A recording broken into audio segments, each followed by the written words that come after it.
Désolé. Oh, désolé. Ah bon. Désolé. Un bout de rideau. Mais c'est pas un hasard quand même. Mais sinon, on a intérêt. Ahmad.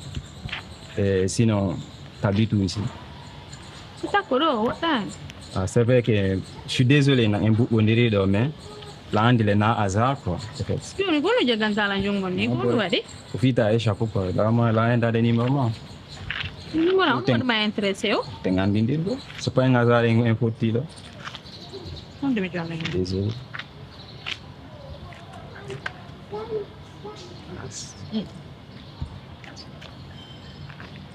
Ok.